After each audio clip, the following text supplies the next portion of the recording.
Hola a todos, and welcome to this deep dive into the future of the conflict in Ukraine. We are going to be dissecting a fascinating article from the special edition of GOD's magazine, Ucrania 2025, Entre la Resistencia y la Incertidumbre Global by José Luis Esparza.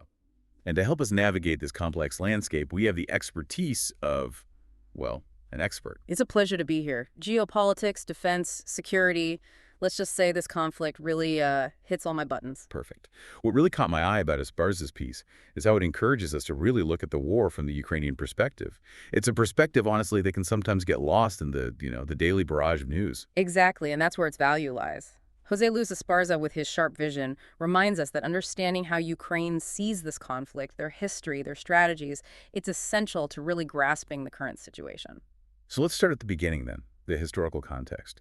How does Esparza connect Ukraine's past with the 2022 invasion? Esparza argues, and quite rightly so, that the invasion cannot be seen as an isolated event.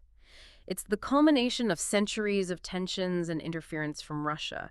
It's a history that has shaped Ukrainian identity and their struggle for sovereignty. Ukraine always caught between empires, right? Mongols, the Russian Empire, the Soviet Union. Precisely. Esparza describes how these powers have left a deep mark on the Ukrainian psyche. And then, of course, there's the Holodomor, that famine orchestrated by Stalin in the 1930s, a tragedy that solidified the image of Russia as an oppressor in the Ukrainian imagination. It's interesting how Esparza doesn't just, narrate the Holodomor as a historical fact, but presents it as an open wound, a trauma that's still very present in the relationship between both countries. Absolutely. And even after the fall of the Soviet Union, although Ukraine achieves its independence, the shadow of Russia continues to loom large. Esparza reminds us of the Orange Revolution in 2004 and the Euromaidan Revolution in 2014, two key moments that demonstrate Ukraine's constant struggle to break free from Russian influence and align itself with the West. Revolutions that, by the way, were met with huge hostility from the Kremlin, culminating in the annexation of Crimea and the conflict in Donbass. Exactly. For Ukraine, the 2022 invasion was not a surprise, but rather the next chapter in a long history of conflict with Russia.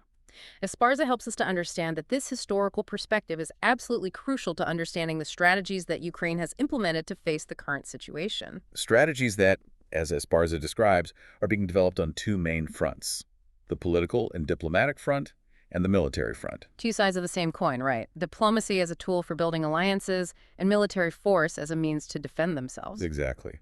Let's start with the political and diplomatic front.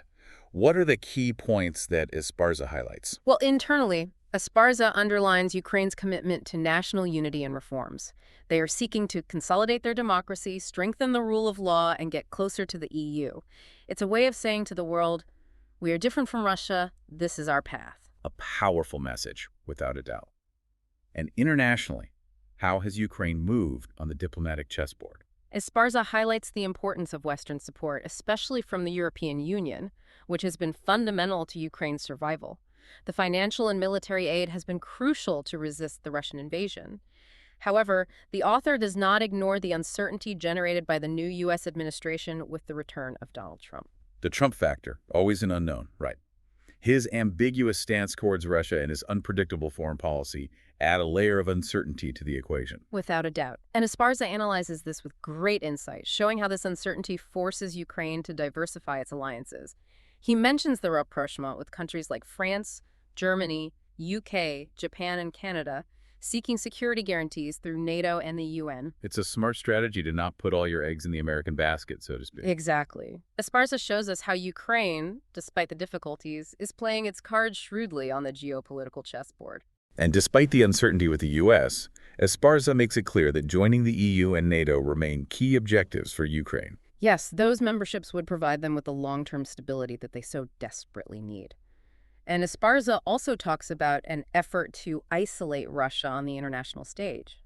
What do you mean by that? Well, Ukraine is using economic sanctions as a weapon to pressure Russia. They're also looking to reduce Europe's energy dependence on Russian gas, which is a direct hit to the Kremlin's economy. And of course, they are boosting domestic arms production to be less reliant on others. Esparza paints a picture of a multifaceted strategy. Ukraine playing on all fronts: political, diplomatic, economic, Fascinating. And we still have to explore the military front, which is just as complex and interesting. But I think it's a good time to pause and resume this conversation in the next part of our deep dive. I completely agree. We've explored the historical context of the conflict and Ukraine's complex political and diplomatic strategy. In the next part, we'll delve into Esparza's analysis of the military front and the consequences of the war. Don't miss it. So let's pick up our deep dive by taking a look at the military front. Esparza does a brilliant job of detailing the evolution of Ukrainian strategy from 2022 to today, 2025. Yeah, I was really struck by how Esparza breaks down Ukraine's military strategy into three distinct phases. It's like each phase reflects an adaptation to the changing circumstances of the conflict. Exactly. Esparza describes how in 2022, Ukraine's focus was on territorial defense, using tactics like urban warfare, logistical attacks, and counteroffensives. We can't forget those key victories in Kharkiv and Kherson. They really demonstrated the resilience and tactical acumen of the Ukrainian army. It's true. Those victories were a turning point, defying the expectations of many analysts who had underestimated Ukraine's ability to withstand the Russian invasion. Esparza argues that these early victories were crucial in undermining Russian morale and galvanizing international support for Ukraine. But war, as we know, is a changing beast, and Esparza shows us how Ukraine had to adapt in 2023. You mean? Well, Esparza describes how in 2023, the war transformed into a battle of attrition, with the Battle of Bakhmut as a tragic example of the brutality of the conflict. Ukraine, however, did not sit idly by.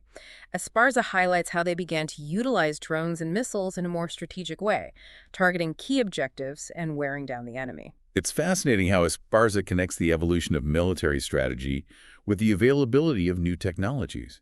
Ukraine, by rapidly adopting the use of drones and precision missiles, has managed to level the playing field, at least to some extent. Absolutely. And so we come to 2024 and 2025, where Esparza describes an intensification of the war of attrition with increased use of drones and artillery, attacks on critical infrastructure, but also with the challenge of ammunition shortages and internal tensions over conscription. Esparza doesn't shy away from the complexities of the conflict. He shows us how Ukraine, despite its heroic resistance, is also facing internal challenges, like war fatigue and debates about the sustainability of the war effort in the long term. It's a reality that's often overlooked in the heroic narrative that's been built around Ukraine. Esparza offers us a more nuanced view, acknowledging the human and social cost of the war.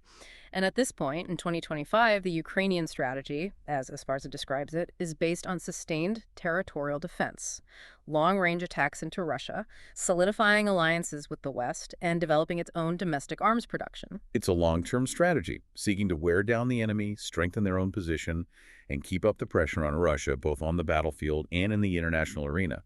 But what is the ultimate goal that Ukraine is seeking to achieve with all of this? Esparza makes it clear. Ukraine aspires to recover all of its territory, including Crimea and Donbas. They aspire to be members of NATO and be part of a strong European security framework. Ambitious goals, for sure. But after all they've been through, it's understandable that they would aspire to the maximum security and protection.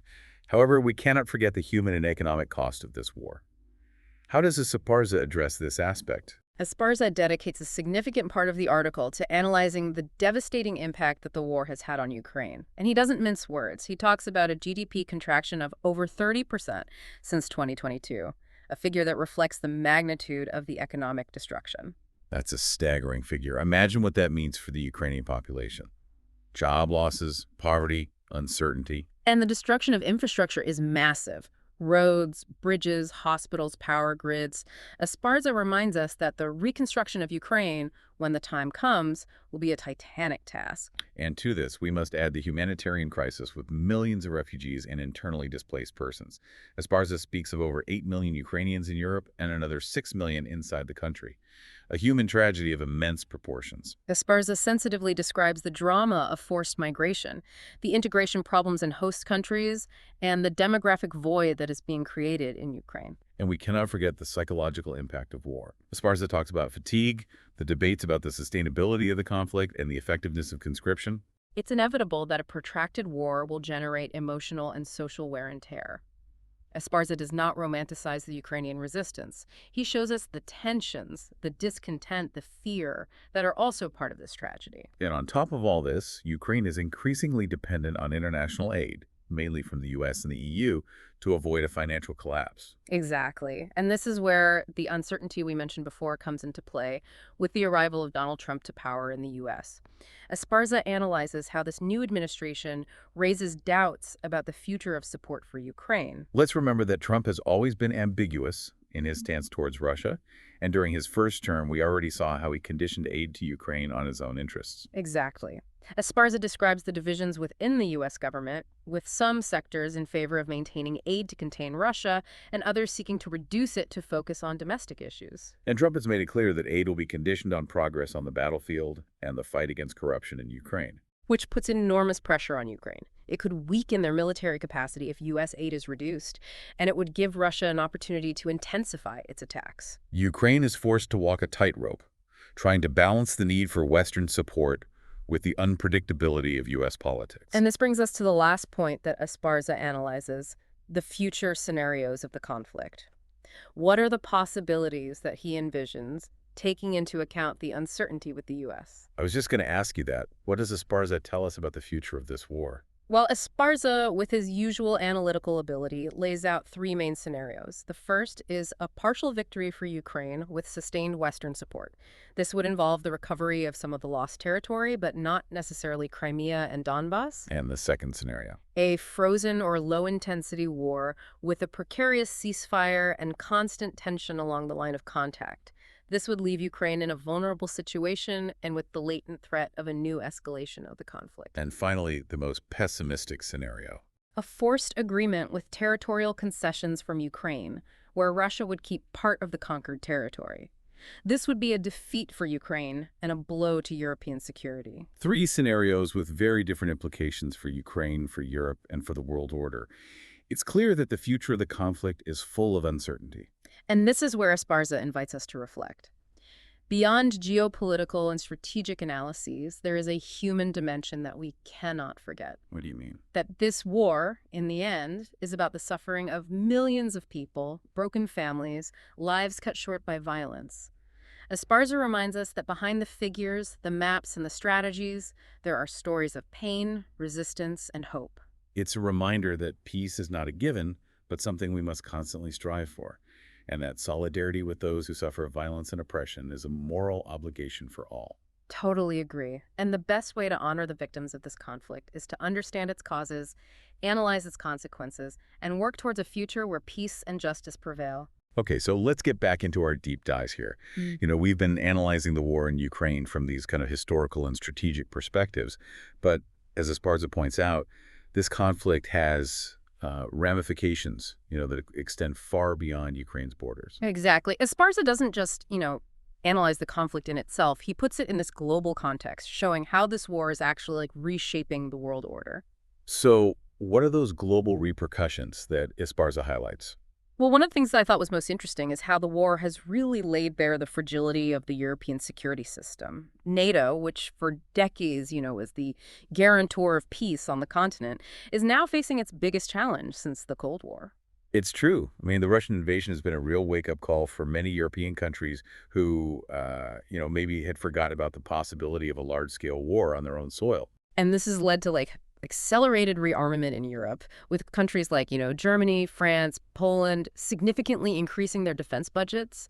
Esparza, I think, sees it as a logical reaction, but he also warns about the risks of a new arms race on the continent. Esparza also analyzes the impact of the war on the global economy. I mean, sanctions against Russia, the disruption of supply chains, the energy crisis, all of that. It has generated inflation and slower economic growth globally. Without a doubt, the war in Ukraine has had a huge economic impact. You can feel it in every corner of the world, really. Esparza highlights how inflation, driven partly by the energy crisis, is hitting consumers hard, especially the most vulnerable. And businesses are also feeling the effects, right? Of course. The disruption of supply chains and global economic uncertainty are, creating this adverse climate for companies. And this could have long-term consequences for economic growth. And we can't forget the impact on energy.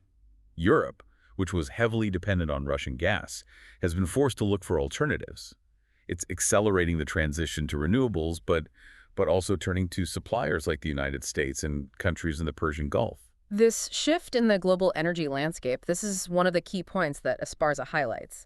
The war has kind of fast-tracked this energy transition, but it's also created new dependencies and geopolitical rivalries. Esparza also analyzes how the war has deepened the division between the liberal democracies, led by the U.S. and Europe, and authoritarian regimes like Russia and China. Exactly. Esparza kind of describes it as this new chapter in this ideological struggle between two models of government. It's a struggle that has implications for the future of the world order. And in this context, the position of countries like China and India is so crucial. Esparza analyzes how these Asian giants, despite their differences with Russia, have not condemned the invasion of Ukraine. They're maintaining this ambiguous stance. It's a complex geopolitical game. China and India are looking to defend their own interests, by maintaining these pragmatic relations with Russia. Russia is still a very important strategic partner for both. And Esparza invites us to really watch the moves of these countries closely. Their role will be decisive in shaping this new world order. So the war in Ukraine has acted as like this catalyst for really profound changes in the international system, Yeah. accelerating trends that were already underway and creating these new power dynamics. Exactly. And Esparza, with his lucid analysis and his ability to kind of connect the dots, really helps us understand the complexity of this new reality. And to conclude our deep dive, I think it's important to highlight the humanist vision that really permeates Esparza's analysis. Totally agree. Esparza doesn't just analyze the war from this cold strategic perspective. He reminds us of the human cost of this conflict, the suffering of, millions of people whose lives have been shattered by violence. It's a call for empathy, for solidarity, for not forgetting that behind the numbers and the analysis, there are stories of pain, of resistance, and of hope. And it's also a call to action, understanding the causes of this war, analyzing its consequences, and working for a future where peace and justice prevail. This is a responsibility that we all share. And what better way to start than by reading José Luis Esparza's full article, Ucrania 2025, Entre la Resistencia y la Incertidumbre Global. It's published in the special edition of GOD's magazine. We invite you to visit gods.com to access this and other fascinating analyses on the conflict in Ukraine and its implications for the world. It's a must-read for anyone who really wants to grasp the complexities of this conflict and its impact on the future that awaits us all. Thank you so much for joining us on this deep dive. We hope you found it as insightful as we did. Until next time.